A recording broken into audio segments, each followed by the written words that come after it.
That night the apostles met in fear. Alleluia, alleluia. Hello, everyone. Peace be with you. And also with you. Absolutely. We are back to talk Midnight Mass. This is JKL Media. I am one of your hosts, Jesse Jackson. Joining me today is the podcast mom, Karen. The K in JKL. Yes. Hello. And our celebrant, the leader of our discussion. Hey, if we're going to go sacrilegious, let's go all the way. Right. Father Lou. Father Lou, yeah. Yes. The L, last but not least, in JKL. Yes. It worked out that Jesse, Karen, and L was actually in alphabetical order. That's right. It worked out wise. There you go.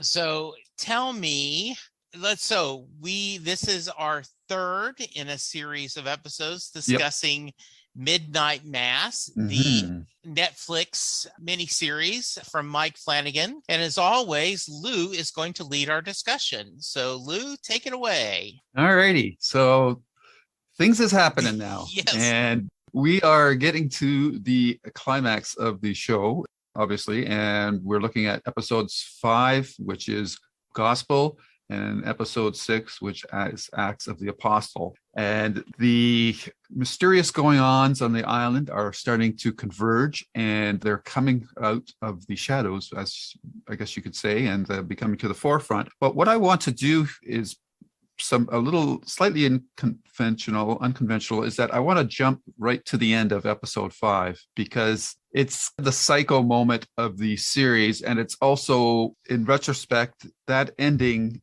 reframes everything else that happened in this episode, I do believe. So, and I'm just curious to hear, because Jesse's not a horror fan, his thoughts on what happened at the end of that episode between Erin and Riley on the rowboat. So by far, episode 5 so far has been my favorite episode.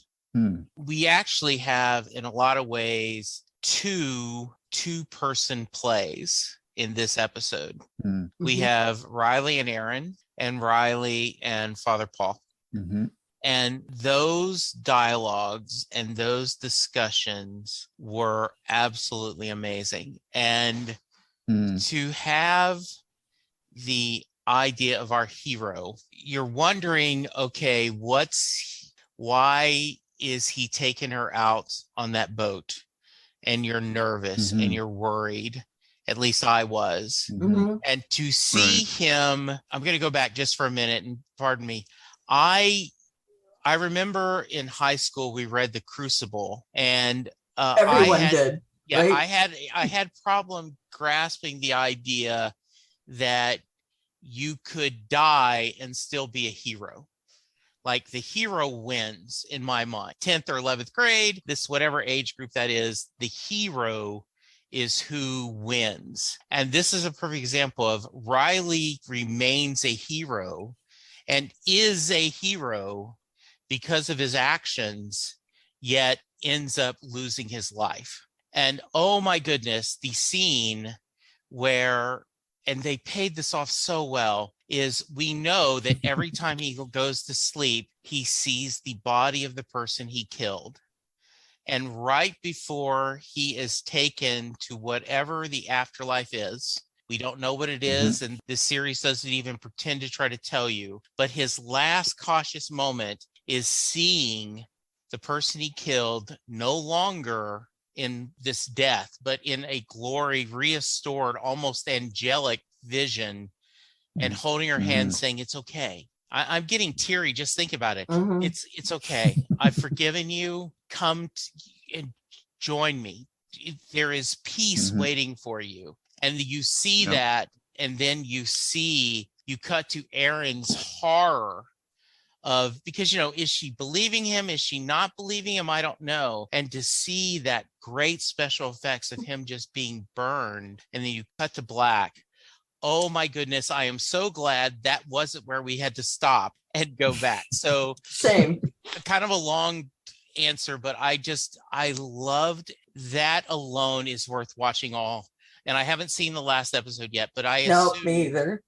that alone makes watching the series amazing. That episode alone. Yeah. First of all, seeing that Riley was alive, I was so happy to see that. And I thought, oh, okay, so he's the good vampire. I'm doing my air quotes. He's the good vampire and Father Paul is the bad vampire. So now it's going to be this, who's going to win? And then at the end of the episode, it was like, okay, now I'm going to take that away. Although, yes, he sacrificed himself for the greater good in order to prove that this was going on. I think that Erin would have still had huge doubts as to whether Riley was just crazy, or I think she wouldn't have believed him.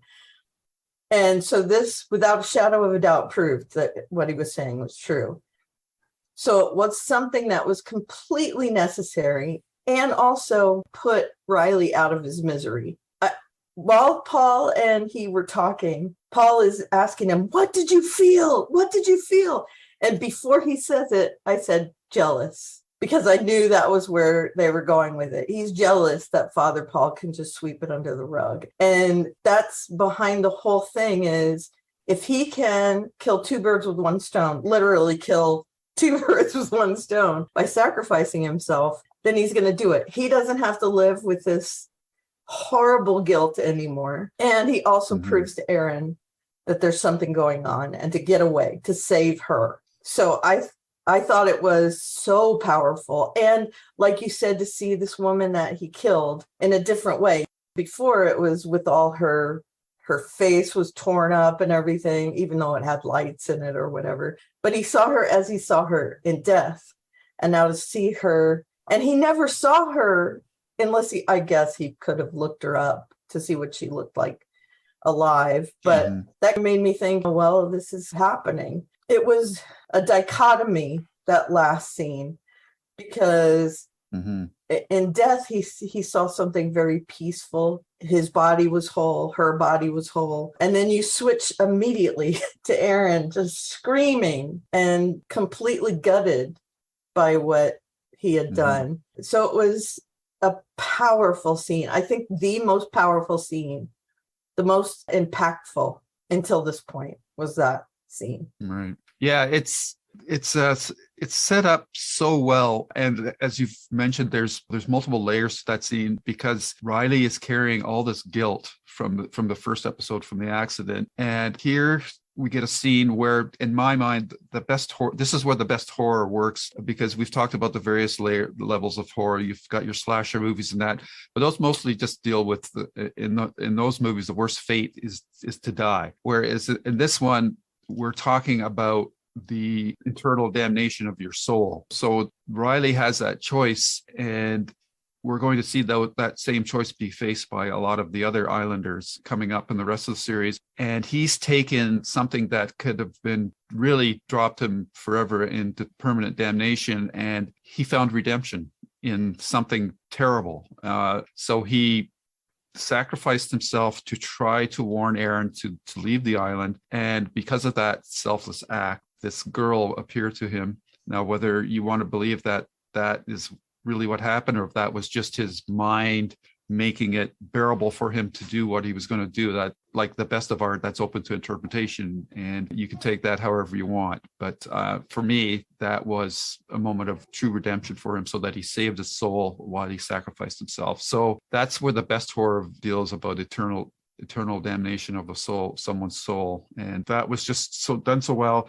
And the scene is just a masterclass in what I think is Mike Flanagan's ability to do layered subtext in his shot compositions and story choices, and at the same time maximize the opposing feelings that you're going through here. Because on the one hand, you're happy that Riley's getting his release, but on the other hand, you've got this horrific event that Erin has to witness, where Riley's body is being immolated by the sun. So, and then he doesn't stay on that scene, he goes to black, yet the screaming continues, which makes it even, because then it's in your mind, right? Now it's gone from the visual just to the auditory. And so I just really love that. Oh yeah, that, I guess you could that they call it play payoff, but they start the credits over her screaming. That was very, and you said the worst possible thing is death. And that really puts in my mind, in this case, the best possible thing was his death.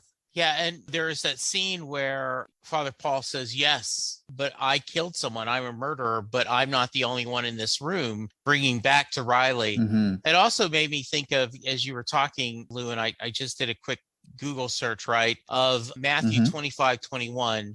Well done, thou good and faithful servant. Thou hast been faithful over a few things. I will make thee ruler over many things. Enter thou into the joy of thy Lord. It does feel like, and this is open for interpretation. And I think what was beautiful is Riley talked about that he believes that the last few seconds of your life, your brain goes through this things of endorphins and everything, and your imagination kicks into overdrive. So it is up to each viewer to determine. I guess because I'm a romantic and grew up on Walt Disney films, I want to think that she's an angel waiting to bring him home, to say you've had a rough life, you've had a rough journey. No one is above sin, for all of sin to come short of the glory of God, as my Southern Baptist phrasing brings up. And the idea of you had a choice to live this new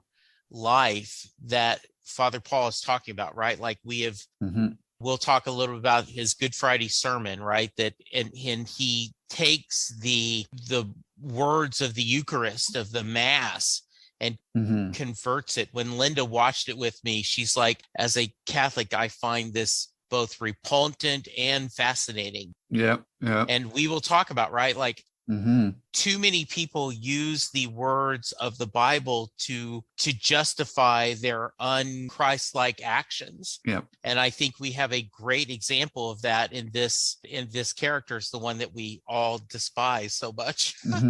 Yes. Yeah. And did anybody else think, I'm mostly asking Jesse, but I'll ask Lou as well, because you did watch this at one point for the first time. Yeah. Did we think that maybe Riley was taking her out on the boat to convert her? Yep.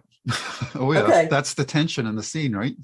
Right. Yeah, I thought maybe he would kill her because of that need to feed on someone, by accident kill her. Yeah. And then I thought, well, he's too calm for that with her. So is he gonna convert her and then try and go up against Father Paul? And the last thing on my mind was that he was going to kill himself to make her believe. That was the very last thing. Yeah. Yeah. I wasn't sure. And I was worried what he was doing. And I did not see that ending coming. I did not at all. This is such a powerful, the idea that you remain who you are after this turning. We've discussed this, that different vampire myths have different things. And it's so far, and I haven't seen the ending yet, but based on this episode and the following episode that we're going to discuss, it appears if you're a good person before you turned, you're still a good person. If you're a bad person before you turned, you're a bad person. Really, really strong. Just to touch on your point, Karen, I totally thought that was the tension of the scene. I thought, is Riley really going to go totally into this and totally be damned for the eternal life by killing Erin? So when he makes that sacrifice, it was like, it was terrible. But that's what I loved about the series. You're feeling multiple emotions at the same time. And you just alluded to it, because you're seeing these religious ceremonies that are supposed to be a celebration of holy ideas and that, but they've been underneath, that they're being subverted for something totally nefarious and evil. So you've totally got this opposing tensions and a lot of the scenes. And now for the rest of the series, it's pretty well going to be like that. You're going to be attracted yet repulsed at the same time, which is very difficult to pull off, but it makes for very compelling viewing for sure. It's not something that I've experienced with a series very often. I mean, one of the closest things I can think of is maybe something like Hannibal, the movie or the TV series, because like, Silence of the Lambs, Hannibal is an evil character, yet because he's so smart, you're also attracted to him. So you've got that weird tension going on. And this series has captured that perfectly. And I love that the ending of this episode 5 really makes you go back to the conversations that Erin and Riley have had about what happens to you when you die, right? Yeah. If I had any kind of criticism about the series, it would be that, and I'm going to use it because even if it's a bad pun, it can be a little preachy at times, but for the most part, these are all killer monologue. Oh, great dialogue. Yeah. And you obviously you've got the father who's going to preach, and he sure does. But I just thought that ending just recontextualized the whole episode for me, so that conversation about those conversations that they had previously about what happens to you when you die were just really poignant and so beautiful. This is coming from people that have lost their faith, so they're very spiritual, which is, again, is that the conflicting thing between the non-believers and the believers. So any comments on that? Yeah, and also, if you remember from the last couple of episodes, Erin is discussing also about what happened to her baby. So the fact that we see the girl that Riley killed whole and welcoming him gives you hope that, yes, what she said comes to pass, that she will see her baby when she does pass on. So there's that kind of duality in there. Not that she knows it, because she didn't see this woman. And I know you say preachy. I feel like it's giving us all points of view. It's not telling us one way or the other what to believe. It's saying whatever you believe could be valid. If you believe in life after death, that could be valid. If you don't, that's also valid. If you believe in evil, that's valid. I mean, it hits on all points. So while it's preachy in the traditional sense with Father Paul, which Hamish Linkletter is so good as Father Paul, it's really, I think the underlying messages are that there's good and evil. And like Jesse said, if you're good, no matter what happens to you, you're going to stay good. If you're bad, most likely you're going to stay bad. But there's things that happen that we can believe in. Right. So. Yeah, I agree with you. Hamish Linkletter, and I guess he actually, Critics' Choice Super Awards, he won Best Actor in a Horror Series. Oh, really? Okay. Yeah, I'm looking at IMDb. I know that the screenplay won for Brian Stoker Awards. I love that. How do I put this? There is so much well-crafted storytelling. Like I talked about, it seems weird to have a 2-person AA meeting, right? Like that's weird. Like the only reason we're doing this is so that he doesn't have to go across, doesn't have to go into town, leave the island. But Chekhov's gun, right? So Chekhov's AA meeting, if an AA meeting is shown in the first scene, there was someone it has to pay off in the end. And the whole serenity prayer, which is part of the AA facility, I thought that was perfect. He keeps saying serenity, the ability to accept the things I can not change, and the ability to accept the things I can, the wisdom to know the difference, right? That these are things you can't change. Is the idea that Paul is saying, you're a vampire now. Of course, he doesn't call it that, right? He says, you are new, you have been risen, you are now, and he talks about you are now a soldier in this new serfs, right? So you have this choice. And Riley chooses C, none of the above. Right. And I just think it is so powerful, so very powerful. Yeah, for sure. Okay, so now that we've got the big scene out of the way, and to me, this is the scene in the trailer where the girl confronts Joe about crippling her. That scene is second to me to this one. But so there's, in a series like this, to get 2 powerful scenes and you haven't even got to the end yet is pretty amazing. And just a mark of, like you said, Jesse, really good storytelling. So for the rest of the podcast, I'm not going to stick it to keep us to the one episode. We can go across the two lines because the rest of the storylines are basically drawing lines between the various factions on the island. And still there's some reveals and going on. And specifically, let's talk about Father Paul, Alex S.O. as Mildred Gunning. And she is part of the Mike Flanagan stable of actors now because she appeared as the Dr. Sleep version of Mother for the Danny Torrance character. So she did a fantastic job as channeling the previous actress that played that character, and her character and Father Paul and Annabeth Gish's characters have a bond that we got foreshadowed in the community celebration thing, and where she was talking to her friend and the Father Paul was looking at both of them. So what did you guys think about all of that stuff? Well,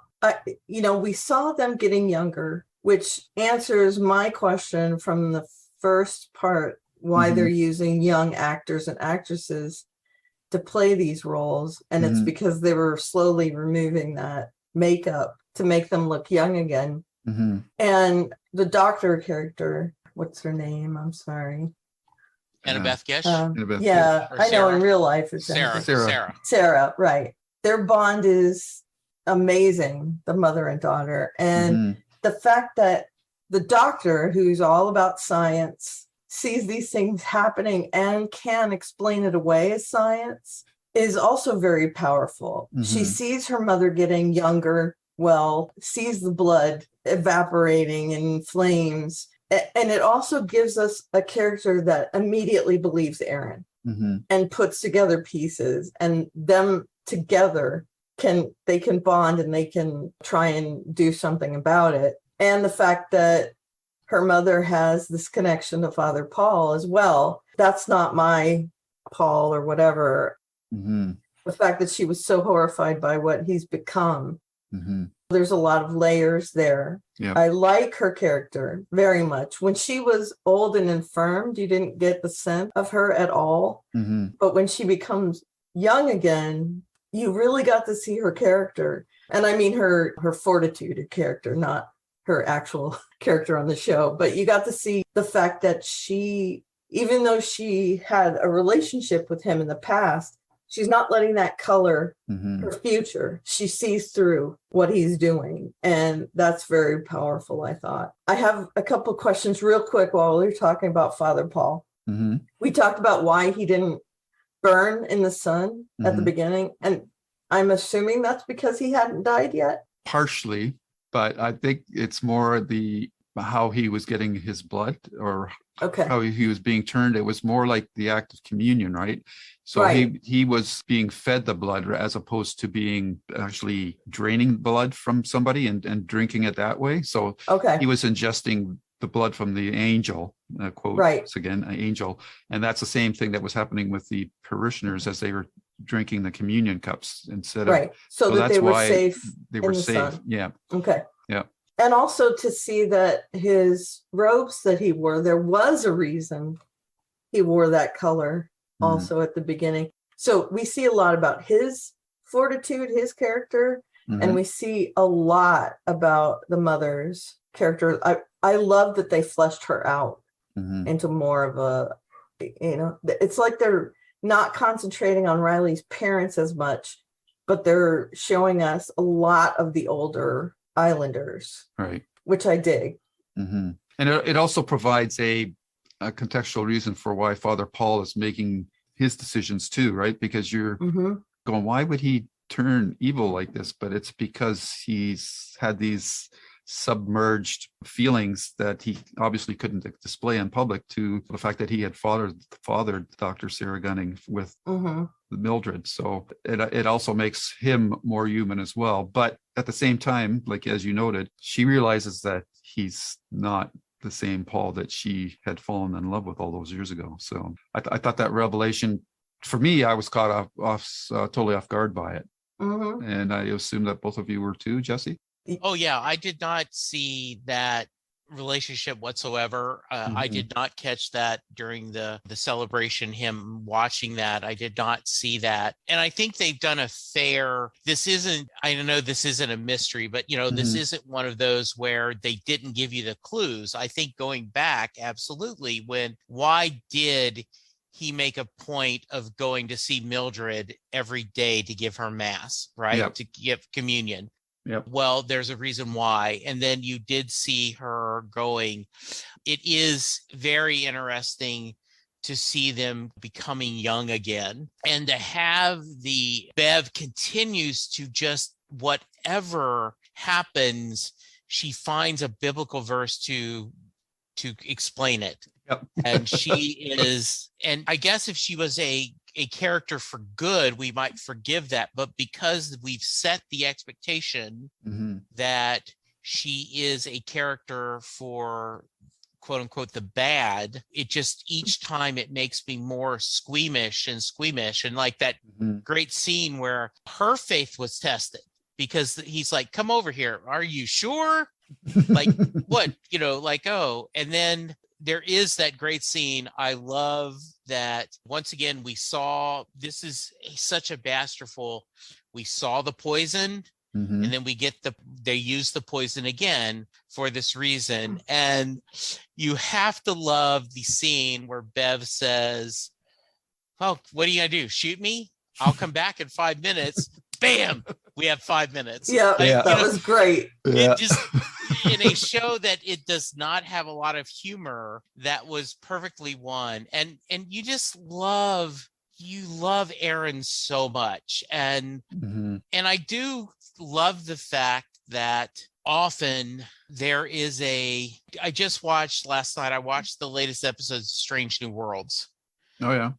No, it was Orville. Oh. And there was a point where it ends up, they go in there and the Admiral says, well, if this was a horror movie, I would tell you, don't go into that house. Right.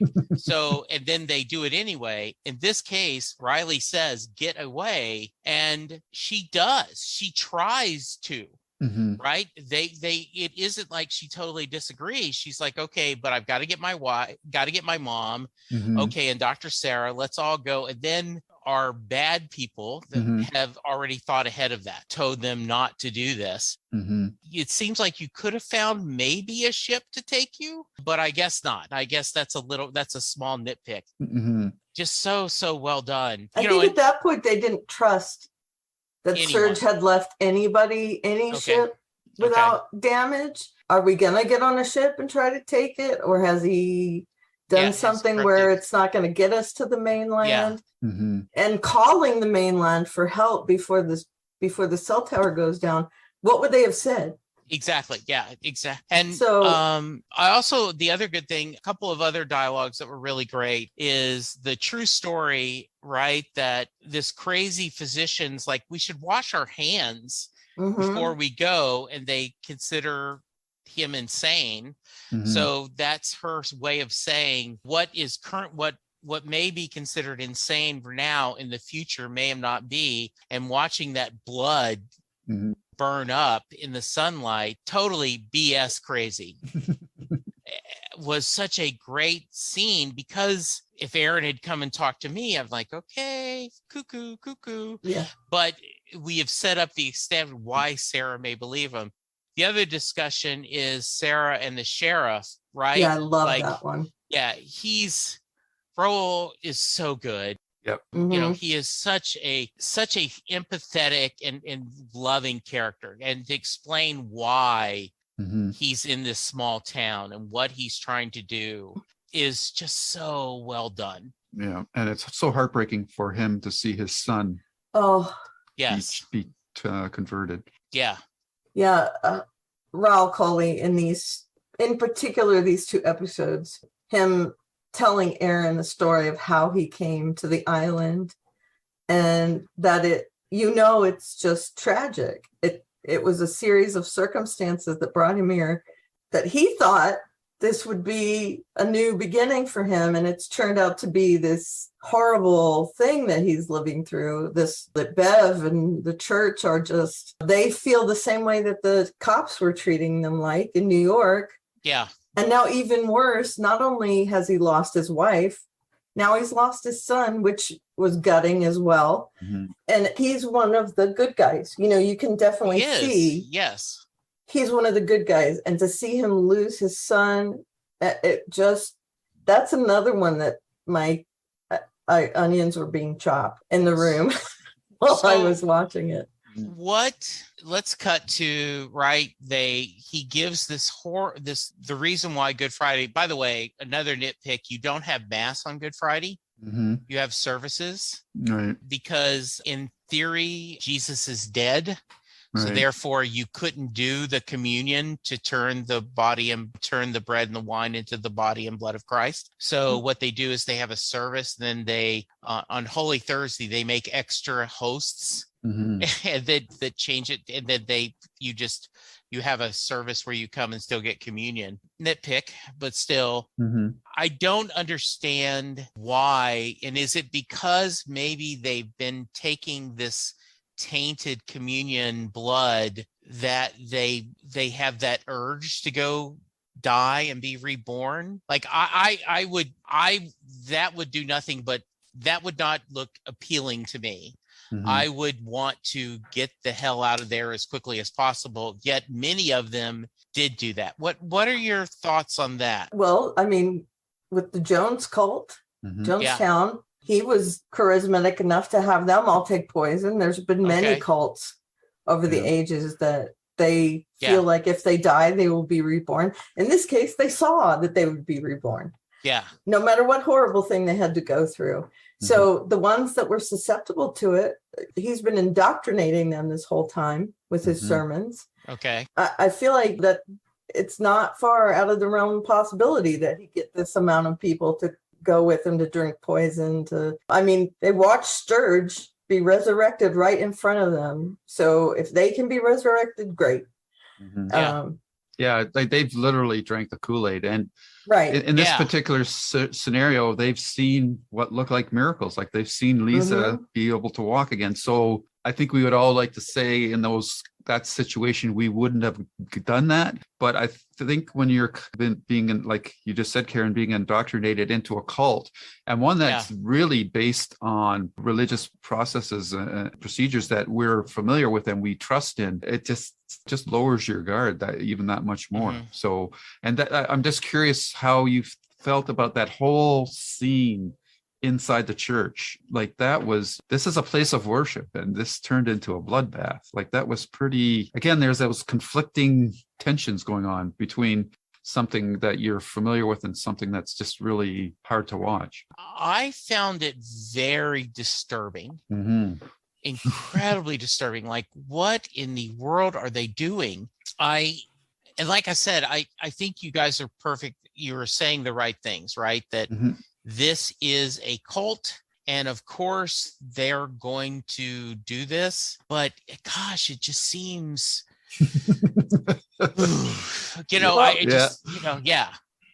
they're worked up into a frenzy already by his sermon.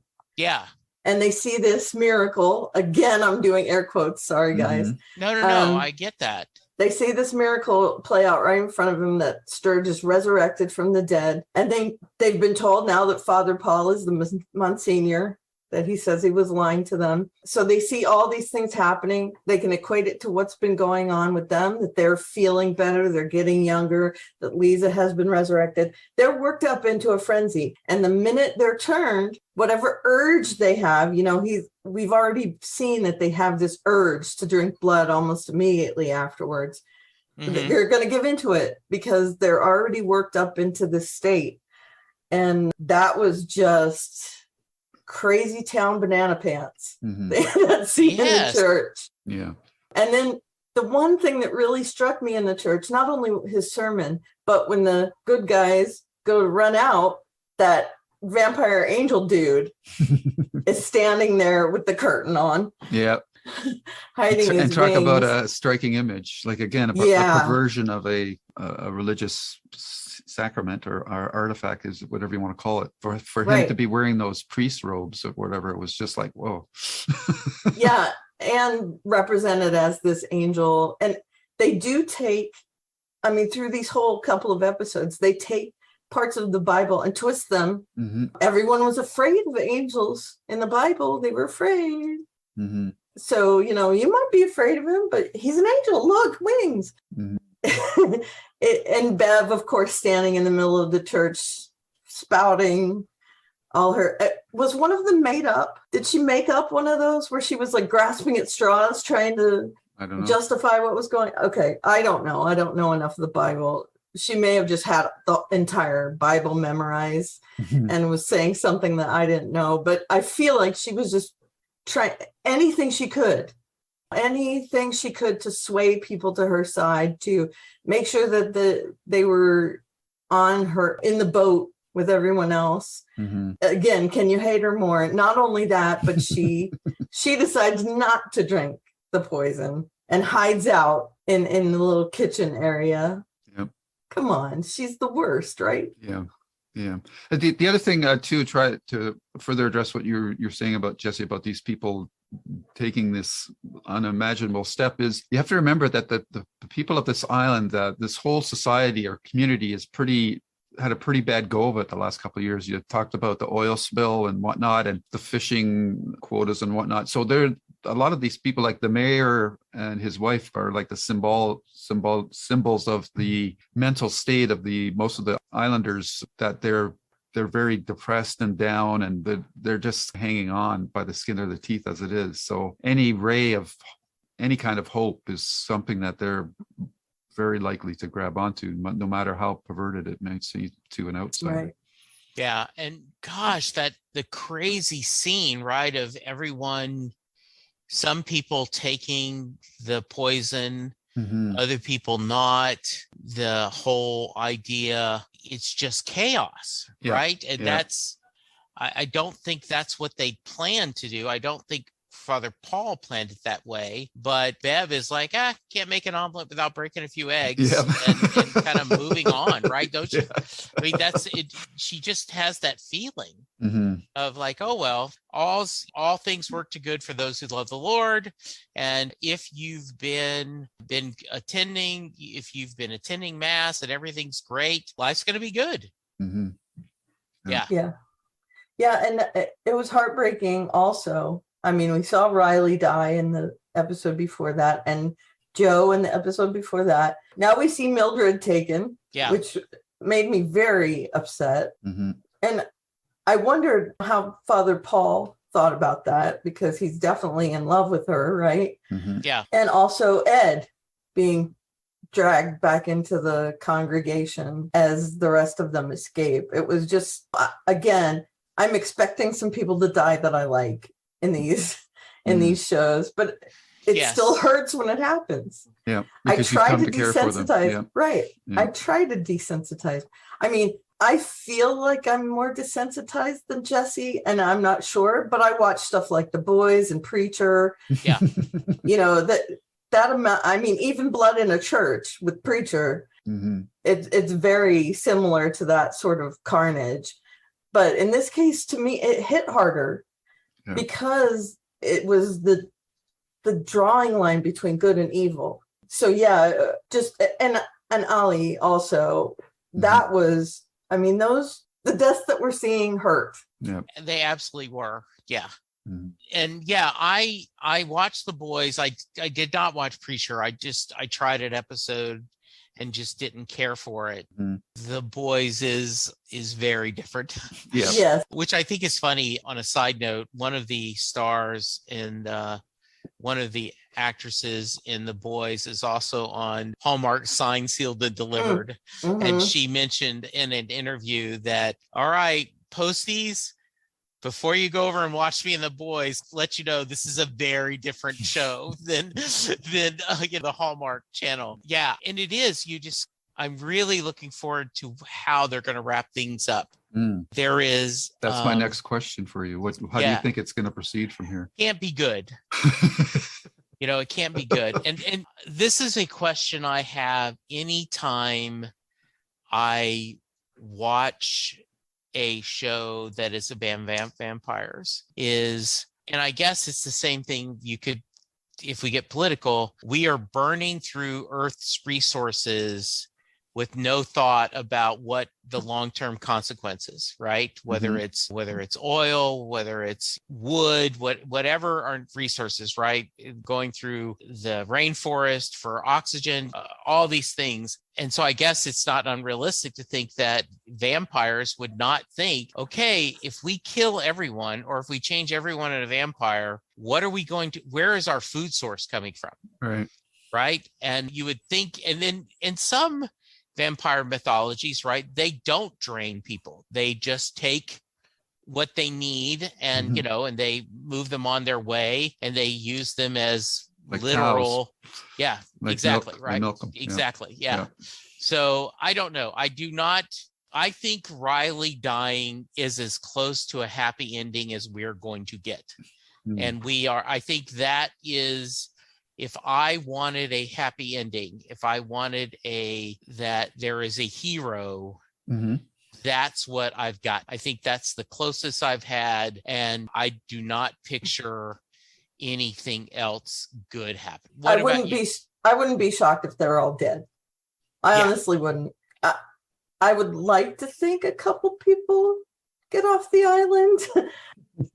But like I said, I've seen other shows from him and there's not always a winner. Yeah. So I honestly, part of me is like, well, I want to know, but part of me is also like, I probably already know. I mean, I don't obviously know what's going to happen. I hope that the sheriff gets off the island. But again, he's lost his son. So to me, that makes me feel like if he gets off the island, he's already lost. Mm-hmm. Yeah. Erin has lost Riley. She's lost everything at this point. So if she gets off the island, again, she's traumatized for the rest of her life. So what is a happy ending for them? What would be getting off the island, or just making sure that whatever is going on doesn't get off the island? Well, I think what happened to Riley is the answer to your question is how dying is bad, but if you die badly, that's even worse. So that's the question that each of these characters are going to have to face at some point. Right. So right. Lou, I'm going to put you on the spot, and it's okay if you don't know this. No. Who do we have that's still human, right? We have Sarah, Dr. Sarah, right? We have Erin. We have the sheriff. Mm-hmm. We have, I think, Riley's little brother, right? Maybe Warren. Yeah. Warren has not been turned. Mm-hmm. Right. And then the young girl. Lisa. Yeah, Lisa. Mm-hmm. Is there anyone else who hasn't turned? Yeah, Riley's mom. Riley's mom. Yep. Right? Mm-hmm. Annie, is that her name? Yes. Yeah. Okay. I think that's it. That's out of the church. Yeah. I mean, I can't say too much, but there's other people that don't go to church, right? So yeah. But they're incidental characters at this point. Yeah, but I mean, of our what we would call our heroes, our cast, right? Yep. So I just, and only a couple of those, Sarah and Hassan haven't taken communion, right. And the others have. So will that wear off? You know, I don't. So there's too many factions within the good guys, ones that have been affected by the communion and ones that have never taken it. Yeah. Mm-hmm. So I don't know what's going to happen. I know I'm fascinated to see what's going to happen next. Mm-hmm. And I always like to do a temperature check with you, Jesse. How's your horror aversion going for you? Well, so this is undercover, right? Like we bring you into this. It's so well done. I'm glad I'm watching this. I do. It is like a thief in the night, if we could, right? Like this was undercover. This was not. Yep. And I think I'm really glad to do this. I don't know if I mentioned this last time, and if I did, I forget it, but I texted my brother to check this, and he replied back saying he's watched the whole thing. And he said that this would not be something he watched, but he was really glad that I recommended, and he enjoyed it a great deal. Agreed. Yeah. I also went to Spotify, and there is a soundtrack available. I guess you could purchase. And once again, a beautiful use of music. The reworking of Catholic hymns, of spiritual music, great montages of such horrific sometimes scenes and sad scenes with beautiful music. Right. Very, very. I was not a fan of the Joker movie just because I didn't like anyone in it, and I have to have someone I cheer for. Right. But and I know our mutual friend Charles talked about this was a film, not a movie. This is quote unquote. This is art. Yep. This is this is not just a quick story. This is a fully well-rounded picture story. This is a fully fleshed out narrative that, based on these first 6 episodes, I believe they have to stick the landing. I have no doubt that next week when we talk about this, I would be shocked if I'm going, well, that sucked, right? Because I really feel like no matter how they wrap things up, it's going to be well done. Okay. Yeah, and is Father Paul dead? I mean, we see his head moving and stuff, but he hasn't recovered like he had in the past. I mean, I'm wondering about that as well. Right. Just lots of little questions after this episode. Karen, since you have watched the previous 2 Mike Flanagan miniseries, how are you feeling about this one against those 2? I think those had more like soft tension, if that makes sense. Yeah. Whereas this one is, I don't want to say it hits you over the head with the tension, but it's much stronger. And it has much bigger themes of religion. I mean, where there was like almost none in the other 2. This is all about Catholicism, essentially. I feel like he took themes that were more based in reality for this one, where you feel like you could believe what's happening in this, where the other 2 are more ghost stories, if that makes sense. I mean, I don't know how else to say it. Okay. Yeah. Be curious if after you've seen this next episode, how you're going to rank the 3 series. So I will definitely let you know. Okay, cool. So this is so well done, Lou, that I am tempted to go explore some of his other series and movies. Okay, that's awesome. So I mean, unless we want to talk about Hill House and Bly Manor as well. Yeah, so I would highly recommend both of those. They're both very good. Yeah, we could go through the reverse order because the horror quotient goes up. If you go from this to Bly Manor, it's not too bad, but then from Bly Manor to Hill House has probably got the strongest horror stuff that you would consider straight horror. But Hill House has a very strong family element to it. So but is it that strong of a storytelling? Oh yes. Yeah, because they all are. Yeah. Okay, good. Yeah, every series you will come to love characters for sure. Okay, great. And they'll break your heart. And your heart will be broken. Yes. Yep. Okay. Just what you wanted, right? Yeah. The first thing I watched like this was Hill House. I mean, I've seen a lot of Stephen King stuff. 11/22/63 is one of them, but Hill House is a whole different animal. It's like he took a bunch of genres and mashed them together. It's a character-driven drama. It's a bottle type of drama where everyone is stuck in one place and that causes some tension. It's straight horror. It's family. Drama, it's being isolated in a very rural area because Bly Manor had elements of that as well, that they were out. Yeah, and that's Bly Manor's kind of anthology of James Joyce short stories. So he took more liberties with that. And I think for some people, if they came from Hill House to Bly Manor, I think there was a little bit of disappointment because it didn't have the same horror trappings. But the story in the end, by the time you get to the last episode, it was like, wow. It built. Yeah. I mean, it definitely was really understated a little more. That kid in Bly Manor. I'm not going to go into much of it, but all right. So I would love to do those 2 series with you, but I don't want to be the one that's driving every extra thing that No. we do, because I know you guys So- probably got things you want us to watch as well. So Yeah, so I don't know how long this is going to happen, but Mhm. For All Mankind is one of my favorite series. It's on Apple TV, and the premise is Russia gets to the moon first.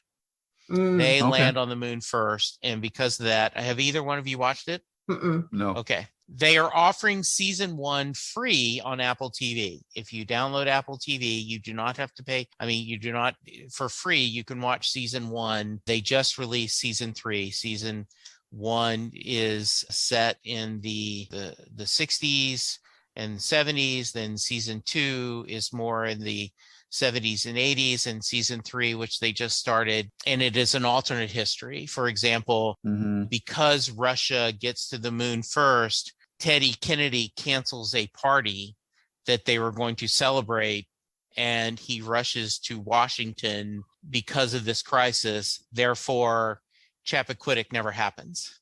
Mm. And so there's small things like this. Right. I guess the only issue I have with that is that it's a multi-season series. Yeah. They're self-contained. So season 1. So anyway, if you guys think about it, Okay. you may watch a couple, and then we may just not discuss them individually, just as a whole, because I would love to know y'all's thoughts on this. This is truly one of my favorite Right. series. So Okay. yeah, Okay. All right. We'll keep that in We'll mind, pick that and up you can further. cut that out if you So- want. All right.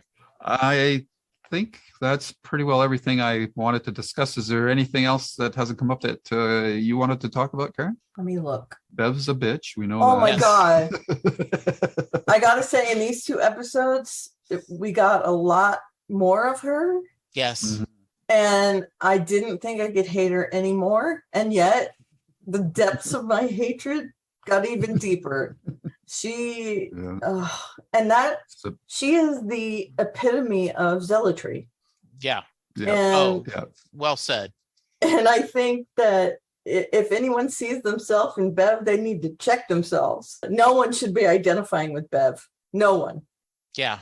Hmm. So yeah, and on the other hand, we have Hassan, who is almost the complete opposite. You know, he is in a vilified type of religion, but he's a good guy. Bev is in this Catholicism is the best religion, quote unquote. Yeah. And yet she is this horrible person. So I just think it's fun to see how terrible she is. Mhm. And I was shocked by Sturge because he was way under the radar until these last couple episodes. Yeah. Yeah. So, you know, how he was corrupted is Mhm. it was crazy. I mean, in episode 6, he was all over the place. He was Yeah. sabotaging the boats. He was cutting the power. He was at the very last. He was making sure they had no communications. He was being fed on. He was sacrificing himself to show the congregation. So seeing him come into this the episode, he's kind of the crux of things in that episode was really cool. I love how he just takes a character that you haven't really paid attention to and makes them the lynch point Mhm. in an entire episode. Yeah. So that was interesting to see. Yeah, I totally agree. And like I think you said this really well, right? The cultness of it, Mhm. that the idea that they're all going along with it. Yep. The mayor, his wife, and Mhm. partly because their daughter can now walk. And so Yeah. they have seen miracles, and they're like, I don't care what this costs me to get what I need. I'm going to embrace it. Mhm. And it's scary, but it's it just really well done. Yep. Really, really well done. All right. That's great. Yeah. So we got one more episode to go. Yes. I'm going to watch it today. I'm gonna watch Me it too. today. I have to. And that Yep. is Revelation, book 7. So Yes. I'll be really interested to hear your thoughts after you've seen it, and I look forward to talking about it next week. And So well done Mhm. picking the books of the Bible. Yep. You know, Yeah. Mhm. yeah, really, really done. Well done. for sure. All right. So with that, I bid everyone adieu, and we look forward to you joining us again when we come back for the final episode and our overall thoughts on the series. Jesse, where can people find out about you? You can find me on Twitter at Jesse Jackson DFW. You can hear me talk about Bruce Springsteen and music on Set Listing Bruce. You can hear me talk about Doctor Who with Charles Skaggs on Next Stop Everywhere. And I just recently was on a episode of Behind the Mic that's on LinkedIn, where I talked to a Dallas podcast promoter. Then we spent a lovely half hour talking about some different things. So find that. Karen, how about you? I'm at Aliveria on the Twitter machine, Aleveria. And there's a link in my bio there to my blog. And I'm at Lou's Reviews on YouTube, where through various channels, you can find podcasts related to Babylon 5, Stephen King, writer interviews, and of course, this Midnight Mass overview from us. So on Twitter, I'm at Lou W. Sitzma at Stephen King Podcast. Perfect. And with that, the podcast is ended. Go in peace to be kind to one another. Yes. Very good. Take care, everyone. Bye-bye. Bye. And scene. The proceeding has been a JKL Media production.